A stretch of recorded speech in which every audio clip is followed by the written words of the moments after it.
Abran su Biblia, por favor, al segundo libro de Samuel, en el capítulo 22, en donde vamos a seguir nuestro estudio en esta noche. Y antes de comenzar, oramos una vez más. ¿Qué les parece?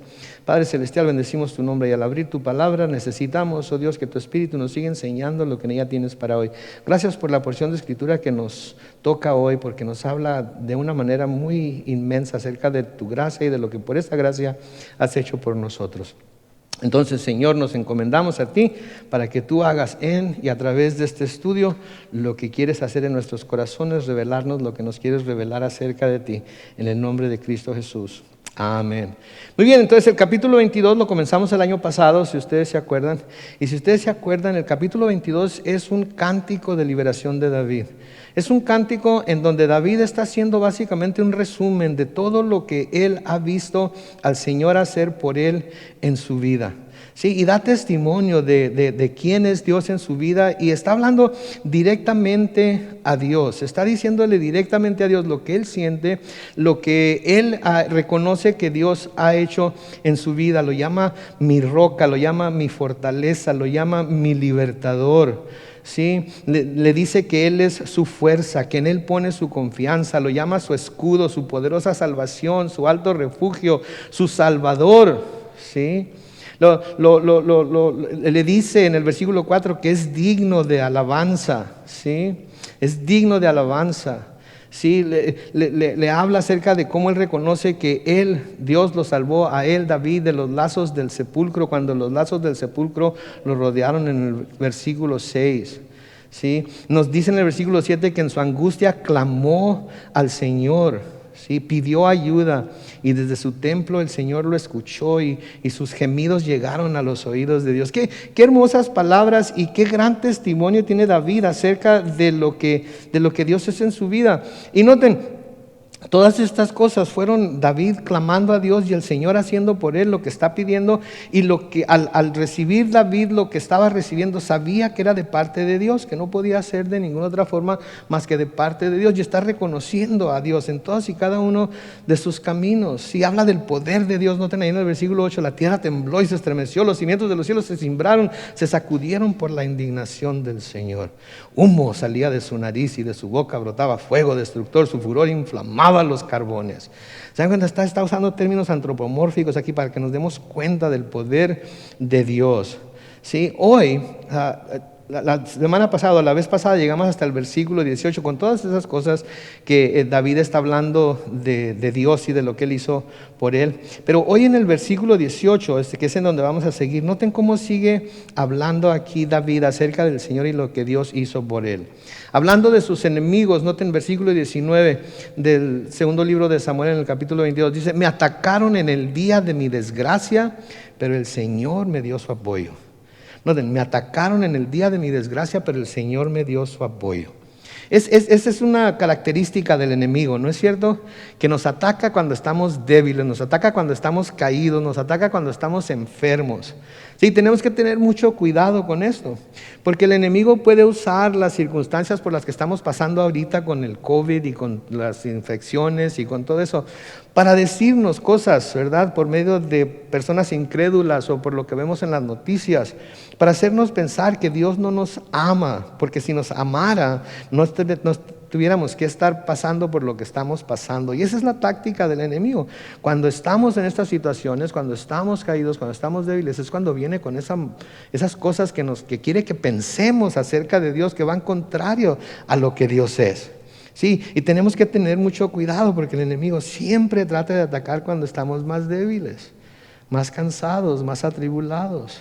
¿Sí? Podemos recordar el tiempo en el que Satanás tentó a nuestro Señor Jesucristo, ¿se acuerdan? Leemos acerca de ello en los evangelios de Mateo, Marcos y Lucas, los evangelios sinópticos. ¿Sí? ¿Se acuerdan cuándo fue que atacó Satanás al Señor Jesucristo? ¿Cuándo fue que lo tentó? ¿Cuándo fue que trató de hacerlo caer? Trató de hacerlo caer después de 40 días y 40 noches que el Señor Jesucristo estaba ayunando. ¿Ustedes creen que el Señor Jesucristo tenía hambre después de 40 días y 40 noches? ¿Alguna vez han dejado de comer 3 días y 3 noches? Chihuahua, hombre, yo dejo de comer mediodía me ando muriendo de hambre y el estómago me anda jugando trucos conmigo, ¿verdad? Ahora imagínense después de 40 días y 40 noches, ¿ustedes creen que el Señor estaba debilitado? Ahora, podemos decir, pero era el Hijo de Dios, era Jesús, pero acuérdense, era 100% hombre, se cansaba, dormía, le daba sueño, comía, bebía agua, tenía todas las mismas necesidades que nosotros tenemos como seres humanos. Entonces imagínenselo en el desierto, 40 días y 40 noches, y cuando está más débil, cuando tiene más hambre, viene el diablo y le dice, si eres el Hijo de Dios, no tienes por qué estar pasando hambres. Toma estas piedras y diles que se conviertan en pan, ¿verdad? ¿Por qué? Porque quería que el Señor Jesucristo usara su poder en una circunstancia en la que el Señor Jesucristo no podía usar su poder, no porque no lo tuviera, sino porque era una prueba para él. Él estaba siendo probado, estaba siendo pasado por el fuego para que se comprobara por medio de esa tentación que él podía vencer al diablo. Es como un ejemplo para nosotros, ¿sí? Y tuvo que estar ahí en el desierto y tuvo que ser tentado por el diablo. ¿Se acuerdan? Después volvió y le mostró el mundo y todos sus placeres, y luego lo puso en el pináculo del templo y le dijo que se aventara, etcétera, etcétera. Y el Señor siempre le contestó con la palabra, siempre le contestó con las escrituras, ¿sí? Siempre refutó lo que Satanás le estaba diciendo y lo que él quería que Jesús creyera de Dios. Pero el Señor estaba muy cercano a su Padre, el Señor conocía bien a su Padre y sabía que su Padre era fiel y que no lo iba a dejar aún en su debilidad. Ahora pasa la prueba del Señor Jesucristo. Y ¿se acuerdan lo que pasa en Mateo capítulo 4 y el versículo 11? Se nos dice que entonces el diablo lo dejó y unos ángeles vinieron y le servían. Entonces, pasa por la prueba, ¿sí? El diablo lo ataca cuando está más débil, pero soporta la prueba. ¿Y cuál es el resultado de ello? Que una vez que la prueba pasa, su Padre envía a sus ángeles y les sirven. ¿Saben qué? Nosotros como cristianos también, si nosotros soportamos la prueba, ¿sí? Cuando pasamos ya y salimos del otro lado, nos damos cuenta que Dios estuvo con nosotros todo el tiempo que estuvimos en ese tiempo de prueba. Pero no solo eso, sino que Dios nos ministra después. Y nos sentimos bendecidos y nos sentimos purificados y nos sentimos como que, wow, sí es cierto, Dios sí está conmigo, Dios sí está con los que invocan su nombre, y entonces podemos como David hablar de todas las cosas maravillosas que Dios hace con nosotros y a través de nosotros, ¿verdad? Y yo creo que este año nuevo vamos a hacer nos vamos a proponer eso, ¿verdad? Muchas veces se ha hablado acerca de tener un cuaderno y escribir las oraciones y las oraciones contestadas. ¿Saben que esa es una buena idea? Porque entonces vamos a tener una lista de cosas que reconocemos que Dios ha hecho por nosotros y la podremos compartir con otras personas. Entonces, al final de la tentación, los ángeles vinieron, les sirvieron. Pero ¿ustedes creen que el diablo se quedó ya tranquilo? ¿Ustedes creen que el diablo dijo, ok, ya lo probé, ya lo tenté, no cayó, entonces pues no tiene caso, es el Hijo de Dios? No, para nada, porque en Lucas 4:13 se nos dice que cuando el diablo agotó sus intentos de ponerlo a prueba, se apartó de él por algún tiempo. Se apartó de él por algún tiempo, lo que quiere decir que después de algún tiempo que iba a pasar, él iba a volver a tratar de hacerlo caer. Y me pregunto yo si mientras estaba Jesús en la cruz, Satanás no estaría ahí hablándole al oído, si eres el Hijo, hablándole a través de los fariseos y de los escribas y los sacerdotes que estaban ahí, si es el Hijo de Dios, que se baje de la cruz. Cuando clamó Elí, Elí, lama sabactani, ¿qué dijeron? Déjenlo, está hablándole a Elí, vamos a ver si Elí viene y lo baja de la cruz. Sí, Satanás todavía ahí estaba. Picándolo, todavía estaba tratando de sembrar dudas en su corazón acerca de lo que le estaba pasando. Pedro nos dice en 1 de Pedro 5:8, sean prudentes y manténganse atentos, porque su enemigo es el diablo, y él anda como un león rugiente buscando a quien ¿qué? A quien devorar. ¿sí? Han visto últimamente en Facebook, no sé si ustedes los ven, pero últimamente en Facebook han salido videos de safaris virtuales, en donde un grupo de personas nos llevan virtualmente a los safaris en África, y se ven los leones cuando andan cazando a presa, y cuando las agarran, y cuando las matan, y cuando se las comen, y se ve todo, ¿ok? Y se ve cómo se van detrás de los becerritos, de los wildebeest o ganús, como sea que se llamen, o cuando se van detrás de los impalas, ¿sí? Pero también se ve cuando se van detrás de los búfalos, entre 4 y 5 leones, y los agarran del cuello y empiezan a apretarles el cuello para que no respiren, y luego otra leona les muerde el hocico para que no puedan respirar, y luego cómo se lo devoran todo, los cansan. Y luego dan el zarpazo y brincan encima de ellos y se los comen. ¿Saben qué? Así es Satanás con nosotros también. Así es el diablo. Ahí anda detrás de nosotros, anda queriendo hacernos caer, anda buscando cuando estamos en nuestro punto más débil, nos anda buscando cuando estamos teniendo más dudas para hacernos tropezar y caer. Sí, entonces así dice David aquí en el versículo 19: me atacaron en el día de mi desgracia, pero el Señor me dio su apoyo. El Señor me dio su apoyo. Noten lo que dice el versículo 20: me llevó a un terreno espacioso, me salvó, noten, porque se agradó en mí. Ahora quiero que pongan atención en los próximos versículos, en los próximos 5 versículos, no, más adelante también, pero en los próximos 5 versículos en particular, porque quiero que tomen nota de lo que David dice de sí mismo en estos versículos, ¿ok? Recuerden, yo estoy leyendo de la Biblia Reina Valera Contemporánea, puede ser un poco diferente que la de ustedes, pero en fin, pero el mensaje es el mismo. Noten cómo se describe David. Versículo 20 de nuevo: me llevó a un terreno espacioso y me salvó. ¿Por qué? Porque se agradó de mí. En otras palabras, Dios se agradó de mí.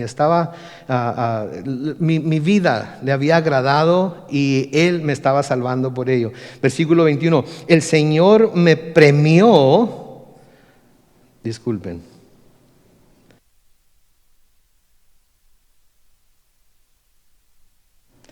Noten lo que dice ahí David: el Señor me premió porque soy justo. Ok, noten, yo subrayé ahí donde dice soy justo, porque mis manos están limpias de culpa. Yo subrayé ahí porque mis manos están limpias de culpa. Versículo 22: yo he seguido los caminos del Señor. Otra subrayada ahí. Y ningún mal he cometido contra Dios. Otra subrayada ahí. ¿Se fijan cómo está hablando David de sí mismo? ¿Se fijan? Okay, que quiero que se den cuenta. Okay. Versículo 23 dice: tengo presentes todos sus decretos y no me he apartado de sus estatutos. Okay. Versículo 24: con él me he conducido rectamente y me he alejado de la maldad. El Señor ha visto la limpieza de mis manos y por eso ha recompensado, noten, mi justicia. ¿Se acuerdan lo que hemos estudiado acerca de David a través de estos estudios en Primera de Samuel y Segunda de Samuel? Lo que acabo de decirles que yo subrayé en mi Biblia, ¿son cosas que describen a David? A veces sí, a veces no, pero no siempre, ¿no es cierto? Pero lo que quiero que vean es lo confiado que está David al decir todas esas cosas acerca de sí mismo. Porque nosotros al ver la vida de David, nosotros podemos ver que David no era 100% justo. Podemos ver que David no siempre caminó bajo los estatutos del Señor. Podemos ver que pecó contra el Señor. Cuando pecó con Betsabé y Natán fue y lo reprendió por lo que hizo, inmediatamente se arrepintió y le dijo a Dios.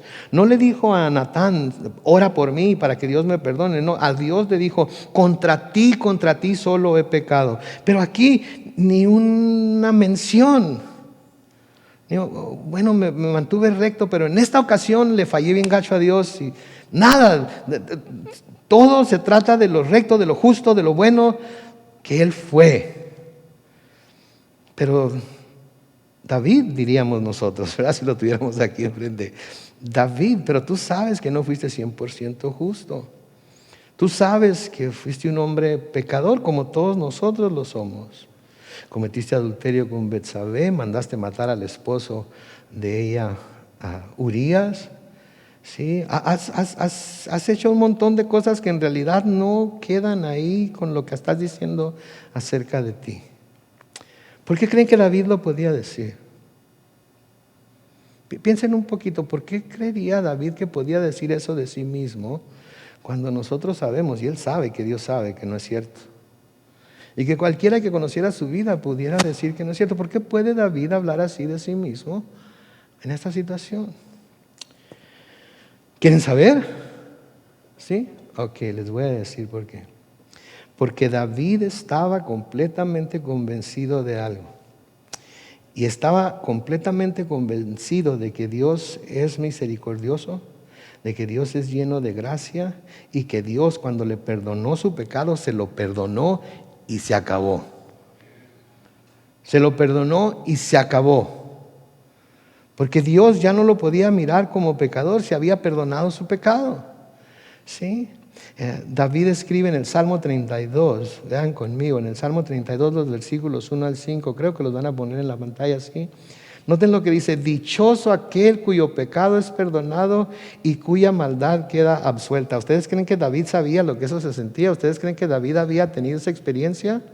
¿Sí? Pregunta, ¿nosotros todos hemos tenido esa experiencia? ¿Hemos tenido esa experiencia aún con nuestros últimos pecadillos que hemos cometido? Aún con las últimas dudas que hemos tenido, aún con las últimas veces que Satanás ha tratado de hablar a nuestro oído por medio de alguien o de algo para sembrar duda y como que le queremos, como que así, como que creemos o como que no, será, a lo mejor puede ser, quién sabe, y pedimos perdón, estamos convencidos de que hemos sido perdonados. En el versículo 2 del Salmo 32, noten lo que sigue diciendo David: dichoso aquel a quien el Señor ya no acusa de impiedad y en el que no hay engaño. ¿Okay? Dichoso aquel al que el Señor ya no acusa de impiedad. ¿Saben que Dios no es un Dios acusador? ¿Saben quién es el acusador? Satanás. Dios no tiene nada de qué acusarnos, porque ¿saben qué? Él sabe lo que somos y nosotros sabemos que Él sabe lo que somos. ¿Sí? Él sabe lo que somos y nosotros sabemos que Él sabe lo que somos. Entonces no tiene por qué acusarnos de nada. Es como cuando nuestros hijos, cuando estaban chiquillos y estaban haciendo algo malo, y luego los volteábamos a ver así con esos ojos y sabían que estaban haciendo algo malo inmediatamente. Soltaban lo que traían en la mano o le dejaban de pegar a la hermanita o escondían la mano. Sabían que estaban haciendo mal y cuando los mirábamos ya no necesitábamos decir nada. Dios no necesita acusarnos de nada. ¿Sí? El que nos acusa es Satanás. Eso es lo que quiere decir su nombre, Satanás. Es el acusador de los hermanos. ¿Sí? Entonces, dichoso aquel a quien el Señor ya no acusa de impiedad y en el que no hay engaño. Ahora noten el versículo 3. Mientras callé, mis huesos envejecieron, pues todo el día me quejaba. Versículo 4. De día y de noche me hiciste padecer, mi lozanía se volvió en aridez de verano. Pero luego el versículo 5, te confesé mi pecado, no oculté mi maldad. Me dije, confesaré al Señor mi rebeldía y tú perdonaste la maldad de mi pecado. ¿Qué dice Juan? Sí confesamos nuestros pecados. Él es fiel y justo para perdonarnos nuestros pecados y limpiarnos de toda maldad. David estaba seguro de la misericordia de Dios. David estaba seguro de que porque había confesado su pecado a Dios, de que porque había sido honesto con Dios, de que porque había reconocido lo horrendo de su pecado, no trató de cubrirlo, no trató de hacerlo parecer menos de lo que era, lo confesó tal y como era, sabía que Dios le había perdonado y por eso podía decir todo lo que dijo en los versículos que acabamos de leer. Y les digo una cosa, nosotros también podemos decir lo mismo. Nosotros también, yo sé que no nos sentimos como que podemos, pero podemos. Sí, podemos. Porque esto es algo que como cristianos tenemos que recordar, que en Cristo nuestros pecados han sido completamente perdonados. Nuestra deuda de pecado con Dios ha sido completamente saldada. Pero hasta el pecado que cometí aquel día en 1997, en aquel lugar, todo, si ya se confesó el pecado ya fue perdonado, ya no hay nada más que hacer, ni nada por qué preocuparse. Porque servimos a un Dios, de nuevo, misericordioso. misericordioso. En el Salmo 103, los versículos 10 al 14, noten lo que escribe el salmista aquí. Dice: no nos has tratado como merece nuestra maldad, ni nos has castigado como merecen nuestros pecados. Versículo 11: tan alta como los cielos sobre la tierra es tu misericordia con los que te honran. Tan lejos como está el oriente del occidente, alejó de nosotros nuestras rebeliones. El Señor se compadece de los que le honran con la misma compasión del Padre por sus hijos, pues Él sabe de qué estamos hechos. Él bien sabe que estamos hechos de polvo. No hay razón para escondernos de nuestro Dios, hermanos y hermanas, los que están aquí, los que nos están viendo en línea. No hay razón para escondernos de nuestro Dios. Cuando vamos a Él en Cristo, Él está dispuesto a perdonarnos, no importa qué pecado sea en el que nos hayamos metido. Está dispuesto. La cuestión es que debemos de ir a Él arrepentidos a pedirle perdón y dejar de escondernos y tratar de poner la fachada de que todo está bien, cuando no todo está bien. Porque eso es precisamente lo que Satanás quiere, que nos pongamos la fachada de que todo está bien para calmar nuestra propia inseguridad, para calmar nuestra propia duda y que no vayamos con el Señor y decirle: Señor, tú sabes lo que soy, tú sabes que soy de polvo y tú sabes que te he prometido muchas veces que no voy a cometer este pecado, pero sigo cayendo en él. Señor, perdóname. Y el Señor nos perdona. Y nos dice como la mujer que fue sorprendida en adulterio: ve y no peques más. Y cuando nos dice ve y no peques más, nos da la habilidad para no pecar más. Pero tenemos que creerle que nos ha dado esa habilidad y actuar conforme a esa habilidad que Él nos ha dado. El profeta Miqueas dice en Miqueas capítulo 7, los versículos 18 y 19, dice: ¿qué otro Dios hay como tú, que perdona la maldad y olvida el pecado del remanente de su pueblo? Tú no guardas el enojo todo el tiempo, porque te deleitas en la misericordia. ¿Leyeron eso? Te deleitas en la misericordia. ¿Qué le trae deleite a Dios? ¿Qué se le hace delicioso a Dios? Lo que se le hace delicioso a Dios, lo que deleita a Dios, es usar y mostrar su misericordia para con su pueblo. Versículo 19 dice: tú volverás a tener misericordia de nosotros, sepultarás nuestras iniquidades y arrojarás al mar profundo todos nuestros pecados. ¿Ok? Quiero que hoy se vayan de aquí conociendo a este Dios tan misericordioso, lleno de gracia, lleno de amor, lleno de compasión por nosotros. No está esperando que la reguemos para agarrarnos a coscorrones. Cuando la regamos, está esperando que nos volvamos a Él para pedir perdón, le confesemos nuestro pecado por lo que es. No tratemos de cubrirlo ni de hacerlo parecer menos de lo que es. Tenemos que ser honestos y sinceros con el Señor y Él nos perdona. Y podemos estar como David, bien seguros de que somos todo lo que Él está hablando de Él, de sí mismo en los versículos anteriores. Porque tenemos que recordar que nuestra justicia no proviene de nosotros mismos, sino de Jesucristo. Nuestra justicia no proviene de nosotros mismos. Es más, no proviene de nosotros mismos ni nuestra obediencia, ni de nuestra obediencia, ni de nuestra religiosidad. Depende de lo que Cristo hizo por nosotros en la cruz. Sí, porque Pablo nos dice en 2 Corintios 5:21 que al que no cometió ningún pecado, por nosotros Dios lo hizo pecado, para que en Él nosotros fuéramos hechos, ¿qué? Justicia de Dios. Entonces, si estamos en Cristo, somos justicia de Dios. ¿Conocen a alguien más justo que Dios? ¿Conocen una justicia más justa que la justicia de Dios?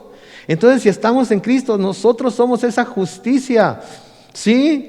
Les voy a decir como mi mamá me decía cuando quería que entendiera algo, me decía: Carlos Manuel, quisiera abrirte la cabeza y gritarte lo que te estoy diciendo para ver si así se te quedaba ahí adentro. A veces cuando estudiamos pasajes como estos, es lo mismo que siento yo con la congregación. Me pienso, quisiera abrirles la cabeza y gritarles estas cosas para que se les queden bien grabadas y para que salgan de aquí completamente convencidos de que en Cristo son justos, completamente perdonados por lo que Él hizo por nosotros en la cruz. Sí. No que andemos todos. No.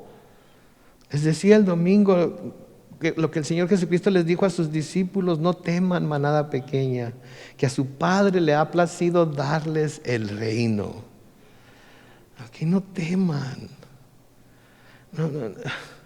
No debemos ser así como cristianos. Debemos recordar que nuestra justicia no proviene de nosotros ni de nada que nosotros hagamos. Nuestra justicia proviene de Jesucristo. ¿Sí? Pablo, les hablé de eso también el domingo, pero Pablo, cuando está haciendo su currículum, por así decirlo, de todo lo que era antes de Cristo, de cómo era fariseo de fariseos, era hebreo, circuncidado al 8º día, en cuanto a la ley, nadie le podía echar ninguna culpa. Para Pablo, él, por su manera de cumplir con la ley, era perfecto antes de Cristo. Pero cuando se dio cuenta de la perfección que Dios demandaba de nosotros, de la perfección con la que demanda que su ley se cumpla, se dio cuenta de que en realidad todo lo que él podía nombrar como ganancia o como beneficio no era nada, no tenía ningún valor. ¿Sí? Y en Filipenses 3, comenzando con el versículo 7, Pablo dice: pero todo eso que les mencioné ahorita, todo lo que para mí era ganancia, ¿sí? El haber estudiado a los pies de Gamaliel, el ser hebreo de hebreos, el ser fariseo, el cumplir con todos los requisitos de la ley, todo eso lo he estimado como pérdida por amor de Cristo. Y a decir verdad, incluso estimo todo como pérdida por la excelencia del conocimiento de Cristo Jesús mi Señor. Por su amor lo he perdido todo y lo veo como basura para ganar a Cristo y ser hallado en Él. Noten esto, por favor, es importante: no por tener mi propia justicia que viene por la ley, sino por tener la justicia que es de Dios y que viene por la fe en Cristo. En otras palabras, Pablo dice: si alguien tiene que confiarse de la ley, yo puedo confiarme en la ley porque la he obedecido perfectamente. Ahora, yo no conocí personalmente a Pablo, pero yo sí sé una cosa, de que nadie ha cumplido con la ley perfectamente. Pablo, sin embargo, pensaba que él había cumplido con ella y se gloriaba en ello. Y les dice a los filipenses: si alguien tiene que gloriarse en cuanto a la ley, yo me puedo gloriar. Pero toda esa gloria que yo pensaba tener en mi cumplimiento de la ley, la veo como basura. Y la palabra que se traduce aquí basura no es basura. La palabra que se traduce aquí basura quiere decir literalmente, tápense los oídos los sensibles de oído, quiere decir excremento. ¿Sí? ¿Por qué? ¿Por qué? ¿Sí? Porque todo ello lo dejo a un lado para poder ganar a Cristo y para ser hallado en Él, no por tener mi propia justicia. Mi justicia viene por la ley, pero ya no quiero esa justicia. Yo quiero que mi justicia sea la de Cristo. Yo quiero tener la justicia que es de Dios y que viene por la fe en Cristo. Y noten, David en el Antiguo Testamento ya experimentaba esta misma unción de gracia de parte de Dios. En el versículo 26 David sigue diciendo, noten lo que dice aquí, ¿ok? En el versículo 26, Señor, tú eres fiel con el que es fiel e intachable con el que es intachable. ¿Qué estaba diciendo David aquí? Que Dios había sido fiel con él, porque él, David, había sido fiel con Dios. Que Dios era intachable para con él, porque él, David, era intachable también. De nuevo pregunto, ¿había sido intachable David? Nadie lo podía acusar de algo, nadie podía decir que había hecho algo malo, que había ofendido a Dios. Claro que no era intachable. Pero ¿quieren saber algo? ¿Saben que en Cristo todos y cada uno de nosotros somos intachables? Van a oír algunas personas en línea y van a decir, este camarada está hablando blasfemias. Este camarada qué bárbaro. ¿Cómo va a decir que somos intachables si somos seres humanos pecaminosos? Bueno, yo no lo estoy diciendo, lo dice la palabra de Dios. Si la palabra de Dios lo dice, entonces yo lo creo. ¿Sí? Y si el Señor dice que yo soy intachable delante de Él, ¿saben qué? Yo soy intachable delante de Él y no importa cómo me vean ustedes. No que no me importe cómo me ven, quiero que me vean como pastor y que soy un hombre, ¿verdad? Cabal, que lo que predico lo vivo y que lo que vivo da testimonio de mi fe en Cristo, etcétera, etcétera. Pero si alguien piensa que no soy intachable, y estoy seguro que algunos lo pensarán, ¿saben qué? El Señor dice que soy intachable. Así es que aléguenle al umpire, ¿verdad? Okay, pero va a preguntar a alguien, ¿en dónde dice que somos intachables? Efesios capítulo 1, comenzando con el versículo 4. Noten lo que dice Efesios 1, versículo 4. En Él, en Cristo, Dios nos escogió antes de la fundación del mundo para que en su presencia seamos ¿qué? Santos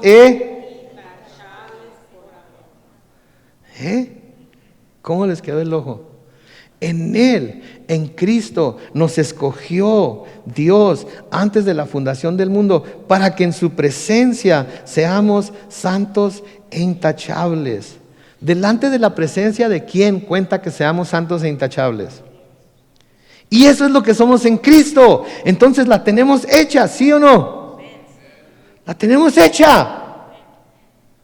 Y debemos de gozarnos en ello, debemos de gloriarnos en ello, debemos dar testimonio de ello. Porque eso es lo que el Señor hace por nosotros. Sigue diciendo, por amor nos predestinó que por medio de Jesucristo fuéramos adoptados como hijos suyos, según el beneplácito de su voluntad, para alabanza de la gloria de su gracia, con la cual nos hizo aceptos en el amado. Noten, todo se trata de gracia. Nada que nosotros hayamos hecho, es por la gracia de Dios. Fue su beneplácito. Eso le trajo placer a Él. Él quiso hacerlo. Nadie lo obligó. Nadie hizo nada para ganar la libertad por nosotros del pecado. Cristo lo hizo todo. Nosotros no tenemos que hacer nada. Él lo cumplió todo. Y en el amado somos aceptos delante de Dios y nos ha adoptado y nos ha hecho sus hijos y Él es nuestro Padre. Así como David creía en ese Dios, así nosotros también. Noten el versículo 27 del segundo libro de Samuel. Dice, juegas limpio con quien juega limpio, pero al tramposo le ganas en astucia. ¿Verdad? Hay mucha gente muy tramposa, ¿verdad? Todo el mundo le quiere hacer trampa, ¿verdad? Siempre anda buscando la forma de sacarle la vuelta o de buscar un atajo, de tratar de sacar la vuelta a la ley, de tratar de sacarla para sacar ganancia, ¿verdad? Pues saben que Dios es más astuto que el más astuto de todos los astutos aquí en la tierra. Sí, y es lo que está diciendo David aquí. Luego en el versículo 28, tú salvas a los humildes pero humillas a los soberbios. ¿Saben que no hay necesidad? ¿Sabían ustedes que no hay necesidad de que Dios humille a los soberbios? Su mismo comportamiento tarde o temprano los alcanza y son humillados por sus propios actos, por sus propias palabras, por lo que ellos mismos han hecho. ¿Sí? No es Dios el que los humilla, son ellos mismos los que los humillan. Pero un día Dios va a humillar a todos estos hombres de los que estamos hablando aquí, de los soberbios, no porque son soberbios, no por lo que hayan hecho mal, sino porque su soberbia no los deja doblar la rodilla delante de Jesucristo y proclamarlo como su Señor. Porque eso va a ser lo único que va a enviar a cualquier persona al infierno. En el versículo 23 dice, Señor mi Dios, tú mantienes mi lámpara encendida, tú eres la luz de mis tinieblas. Qué hermoso lo que está diciendo aquí. David dice, tú mantienes mi lámpara encendida. ¿Se acuerdan aquellas vírgenes que compraron, que tenían aceite y que tenían que mantener su lámpara lista para cuando llegara el Señor, etcétera, para que pudieran salir con Él? ¿Saben que nosotros no nos tenemos que preocupar por tener el aceite? ¿Sí? Porque aunque muchos dicen que el aceite es el Espíritu Santo, el aceite no es el Espíritu Santo en esa parábola, porque si el aceite es el Espíritu Santo en esa parábola, quiere decir que el Espíritu Santo se puede ir a comprar a algún lugar, y el Espíritu Santo no se puede comprar en ningún lugar. El Espíritu Santo es dado por Dios a todos y cada uno de sus santos, y mientras le pidamos que nos siga llenando, nos está llenando continuamente, porque somos vasos de barro que soltamos la unción que a veces Dios nos da y tenemos que ser llenos continuamente. Y David aquí le dice, tú mantienes mi lámpara encendida. Yo no tengo que mantenerla encendida. Yo no soy responsable de mantenerla encendida. tú la mantienes encendida. Tú eres la luz de mis tinieblas. Por eso siempre debemos ser transparentes, porque si andamos en la luz como Él está en la luz, ¿sí? Entonces podemos tener comunión los unos con los otros. Dios es luz y no hay tinieblas en Él. Si nos movemos hacia las tinieblas, no es Dios el que se apartó de nosotros, somos nosotros los que nos apartamos de Dios. Porque mientras estemos con Dios, mientras estemos en la de Dios, no puede haber tinieblas porque Él es luz. De nuevo David en el Salmo 27, los versículos 1 al 4, noten lo que le dice al Señor. En el Salmo 27, 1 al 4 dice: el Señor es mi luz y mi salvación. ¿A quién podría yo temer? El Señor es la fortaleza de mi vida. ¿A quién podría infundirme miedo? Mis malvados enemigos me ponen en aprietos, se juntan y hacen planes de acabar conmigo, pero son ellos los que tropiezan y caen. Versículo 3: aunque un ejército acampe contra mí, mi corazón no se amedrentará. Aunque me ataquen y me declaren la guerra, hay algo en que finco mi confianza. En que una cosa le he pedido al Señor, y es lo único que busco: habitar en tu casa todos los días de mi vida, para contemplar su hermosura y solozarme en su templo. Por esto esto es importante. Por eso aquí podemos venir cuando estamos enfermos. Por eso aquí podemos venir cuando estamos débiles espiritualmente, cuando estamos caídos. Cuando el enemigo nos ha querido abofetear y hacernos sentir que Dios no nos ama, venimos aquí, levantamos nuestras manos y nuestros corazones y nuestras almas al Señor por medio del canto, por medio de la oración, a través de su palabra. ¿Sí? Y aquí en su casa contemplamos su hermosura y nos solazamos en su templo. Sí, por eso el escritor a los Hebreos nos dice que no debemos de dejar de congregarnos como es la costumbre de algunos, sino que debemos buscar la comunión los unos con los otros, especialmente cuando sabemos que los días se acercan. Versículo 30, noten: con tu ayuda, mi Dios, puedo vencer ejércitos y derribar murallas. Me pregunto aquí si David hubiera estado quizás pensando en cómo Dios libró al pueblo de Israel de Faraón, cuando todo el ejército de Faraón fue tras de ellos y el pueblo de Dios pasó por en medio del mar Rojo, y luego cuando el ejército de Faraón trató de pasar también, el Señor cerró las aguas y los ahogó a todos. Me pregunto si quizás no haya pasado una visión de Jericó por su mente y se haya acordado de la gran hazaña de Josué y el pueblo de Dios cuando siguieron las indicaciones de Dios y caminaron alrededor de Jericó, y luego dieron aquel gran grito y todas las paredes, todos los muros de Jericó cayeron. Y me pregunto si no ha de estar pensando en los tiempos que tuvo que guerrear contra los filisteos, y Dios vino a su ayuda, vino en su socorro y le dio la victoria. Versículo 31 dice: el camino de Dios es perfecto, la palabra del Señor acrisolada. Dios es el escudo de los que en Él confían. Tres cosas aquí: el camino de Dios es perfecto. Cuando se nos dice que algo es perfecto, no es cierto que lo queremos obtener, lo queremos tener. Cuando nos dicen: encontré el mejor café de San Diego. ¿En dónde? No, pues es un cafecillo ahí que está por allá, escondido en un changarro por allá del North Park. ¿Saben qué hacemos? Si en realidad nos gusta el café, vamos y lo buscamos para ver si es cierto, ¿verdad? Me acuerdo cuando me dijeron: ¿sabes qué? La mejor hamburguesa que te puedes comer está en In-N-Out Burgers. Y me acuerdo que las probé por allá en el condado de Orange, en un retiro. Y ay, que es verdad, oiga. Es verdad. Y empecé a tenemos una en San Diego, tenemos una de estas en San Diego, porque yo quiero seguir comiendo de esto.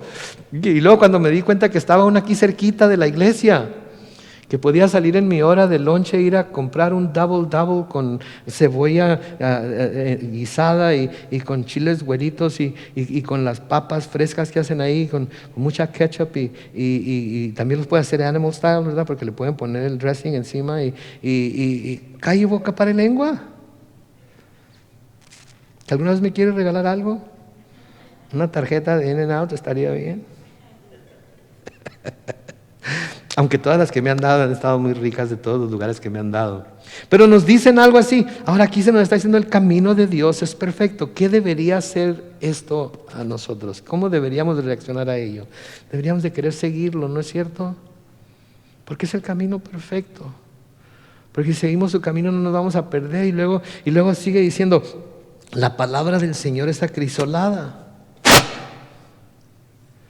¿Ande pues? No, pues yo menos. Oye el ruido y le hace: yo no hice nada, pidió que... ¿Saben lo que quiere decir acrisolada? La palabra es acrisolada. Ok, qué bueno que no sepan, me encanta cuando no saben, porque entonces yo les puedo decir. Acrisolar, esto es lo que quiere decir acrisolar. Okay. Acrisolar quiere decir depurar, purificar en el crisol, que es ácido, por medio del fuego, el oro y otros metales. Quiere decir purificar, apurar, aclarar o apurar algo ni no apurar de apúrense, sino hacer más puro, es lo que quiere decir. Apurar algo por medio de testimonio o pruebas como la verdad y la virtud. Entonces, la palabra de Dios ha sido probada. Eso es lo que quiere decir. Ahora, ¿cómo probamos la palabra de Dios? Ahorita estamos probando la palabra de Dios en el sentido de que la estamos escudriñando y estamos comparando escritura con escritura y estamos viendo si lo que el pastor está diciendo cierto, concuerda con la palabra o no. La estamos probando, ¿verdad? Pero ¿saben cómo podemos en realidad probar que la palabra de Dios es la verdad? Poniéndola en práctica en nuestras vidas. Poniéndola en práctica en nuestras vidas. Porque si somos oidores de la palabra, pero no somos hacedores de la palabra, Santiago nos dice que nos estamos engañando nosotros mismos. Entonces, ¿cómo digo esto sin que nadie vaya? ¿Han oído el dicho: la verdad no peca pero incomoda, verdad? ¿Pero qué? No peca pero pica. Ok, como le quieran poner. Pero miren, si están escuchando la palabra de Dios en la iglesia y salen amenes por donde quiera porque están de acuerdo con lo que dice el pastor y obviamente con lo que dice la palabra, pero luego se van de aquí y no la practican, ¿de qué sirvió el amén? ¿De qué sirvió reconocer que era lo correcto si no se puso en práctica? ¿Hay alguna ventaja en ello? ¿No más conocimiento? El conocimiento lo único que lleva a hacer es enorgullecernos de nosotros mismos por el conocimiento que tenemos. ¿Sí? Nos hace como esas sectas que pueden citar libro, capítulo, verso y pum, pum, pum, pum, pum, tras otras y defendiendo sus herejías y todo lo demás. Pero si no lo ponemos en práctica, ¿de qué nos sirve? Entonces la palabra de Dios, la palabra del Señor es acrisolada, es probada. ¿Sí? Se ha comprobado que es verdad. Se ha comprobado que está correcta, que no hay errores en ella. Hay ciertas cosas que son difíciles de interpretar, hay ciertas cosas que parecen no concordar. En un libro dice 50,000, en otro libro dice 50, etcétera, etcétera. Pero todo tiene una explicación lógica si nos damos a la tarea de estudiarla y de escudriñarla y de meditar en ella y pedir que el Señor nos aclare las dudas que pudiéramos tener. Pero esa crisis es probada. Sí, es probada. Sí, luego noten lo que dice: Dios es el escudo de los que en Él confían.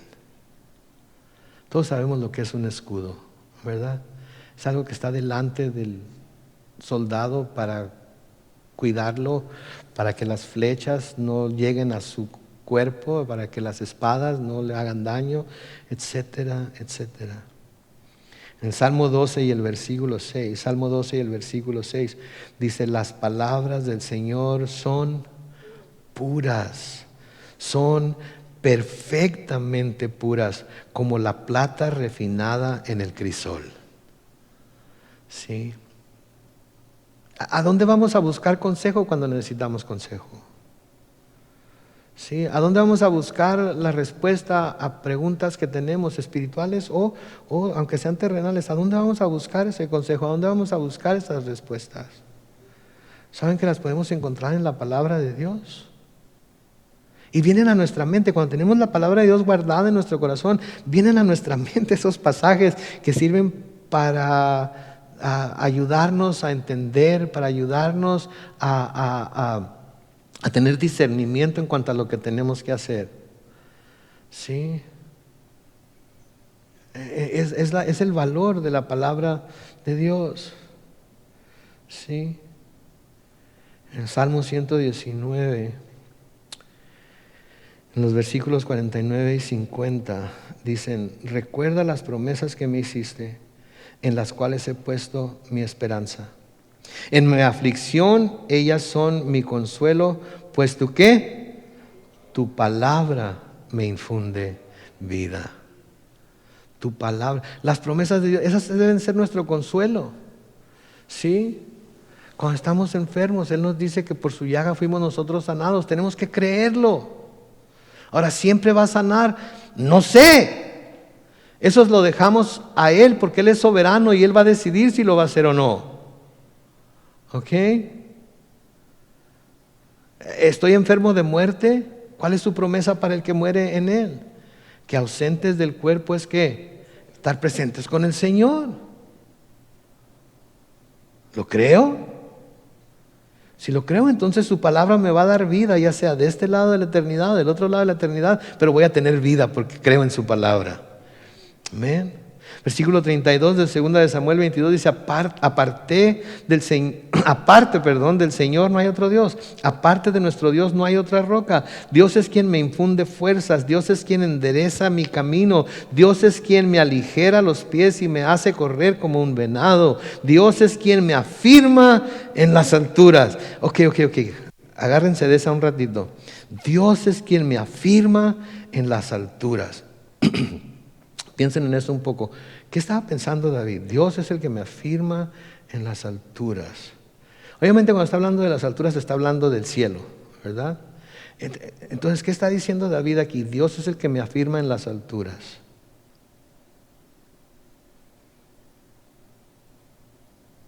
¿Nadie? ¿Una idea? Que está confiando en que Dios es el que lo va a poner en ese lugar celestial cuando su tiempo llegue. Que Dios lo va a tomar de aquí donde está en la tierra, cuando llegue su tiempo, lo va a tomar y lo va a establecer en el cielo, así como lo estableció aquí en la tierra. Y saben que eso es para nosotros también. Cuando llegue nuestro tiempo, Dios nos va a tomar y nos va a establecer en el cielo, así como nos estableció aquí en la tierra. Dios tiene una morada celestial para cada uno de nosotros. Eso fue lo que el Señor Jesucristo nos dijo, ¿no es cierto? Eso fue lo que el Señor Jesucristo nos dijo: no se turbe vuestro corazón. En la casa de mi Padre muchas moradas hay, voy pues a preparar lugar para ustedes, y si voy a preparar lugar para ustedes, voy a volver por ustedes y los voy a llevar conmigo. Estoy parafraseando aquí, para que donde yo estoy, ustedes también estén. ¿Saben que espiritualmente ya estamos nosotros afirmados en los lugares celestiales? Aunque no lo sintamos. En Efesios capítulo 1, los versículos 3 al 6. Efesios 1, versículos 3 al 6. Noten lo que dice ahí. Sí, ahí va. Bendito sea el Dios y Padre de nuestro Señor Jesucristo, que en Cristo nos ha bendecido con toda bendición espiritual. ¿En dónde? En los lugares celestiales. Pero Dios, cuya misericordia es abundante por el gran amor con que nos amó, nos dio vida junto con Cristo, aun cuando estábamos muertos en nuestros pecados. La gracia de Dios los ha salvado. Y también junto con Él nos resucitó. O sea que no tenemos que esperar la resurrección. Ya hemos sido resucitados espiritualmente. ¿Se dan cuenta de eso? Estábamos muertos, pero ahora hemos sido resucitados. Con Él nos resucitó. Y asimismo nos sentó, ¿en dónde?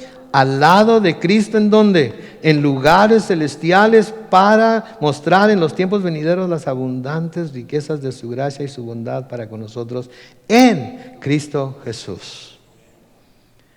Estábamos muertos en nuestros pecados y transgresiones. Y cuando el Señor resucitó, Todos los que creyeron en Él los resucitó también de su muerte espiritual. Por eso ahora entendemos la palabra de Dios, por eso ahora nos gozamos en la ley en la ley de Dios.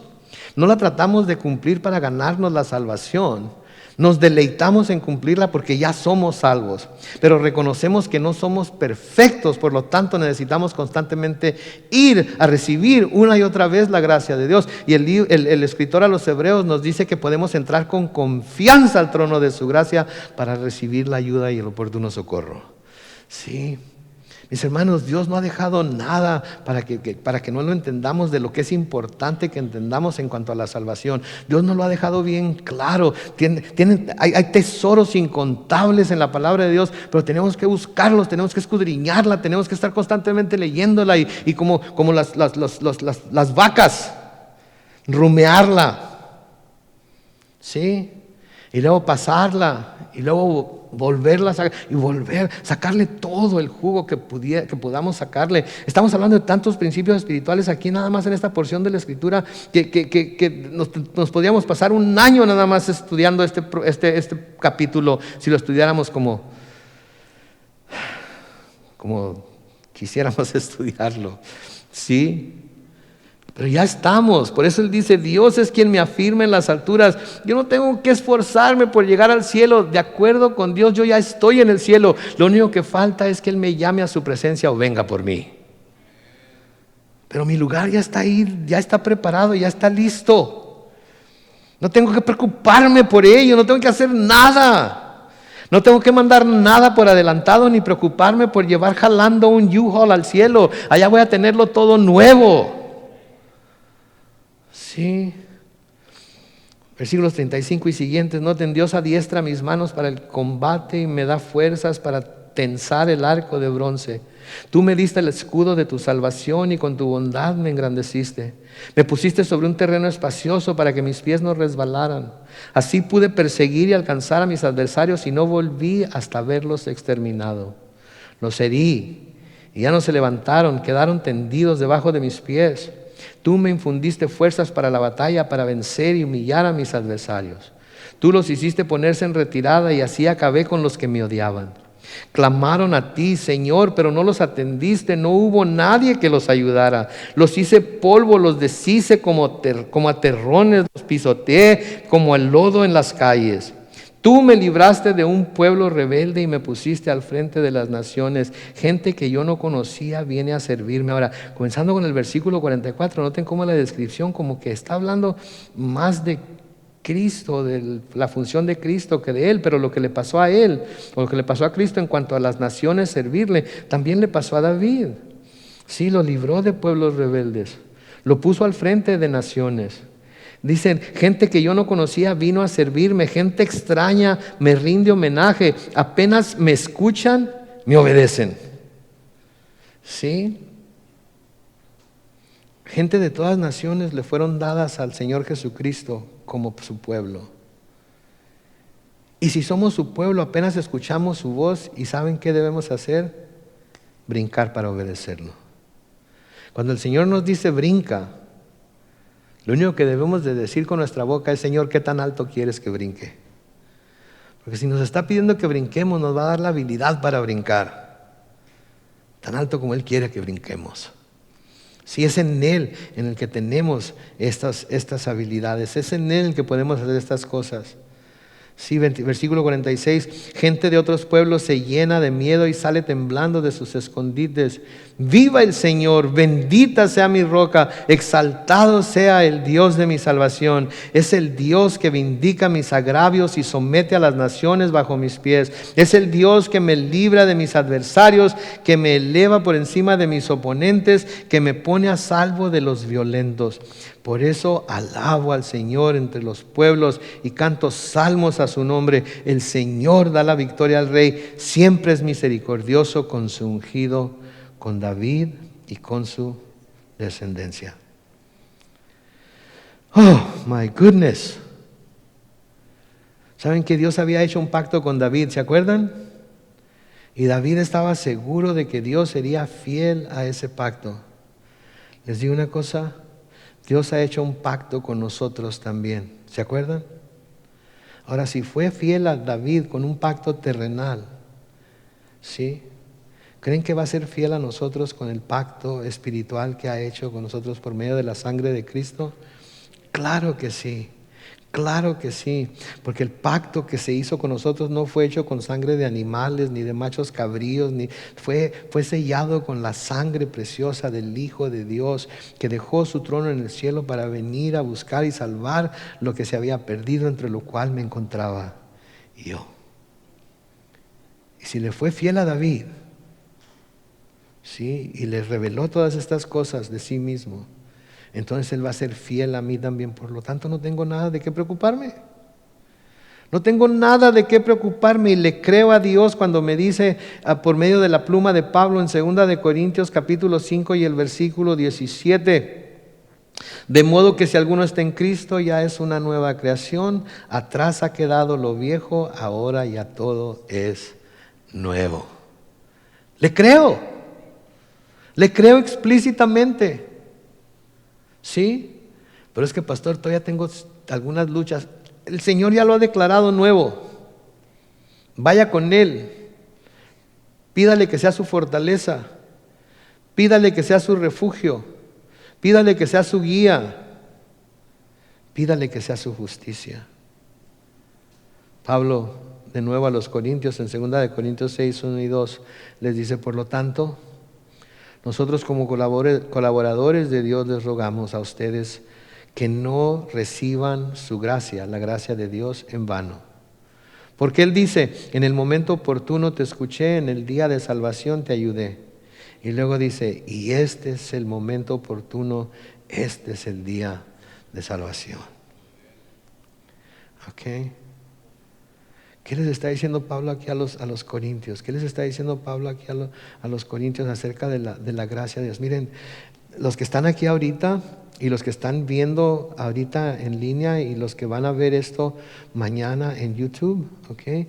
Están escuchando acerca de la gracia de Dios y tienen la oportunidad de recibir esa gracia. De hecho, la están recibiendo simplemente porque está siendo predicada. No vaya a ser que reciban esta gracia en vano, por favor. Recapaciten. Si hay pecados que hay que confesarlos ya. Si todavía no han rendido su vida a Cristo, hay que rendirse ya. Porque hoy es el momento oportuno.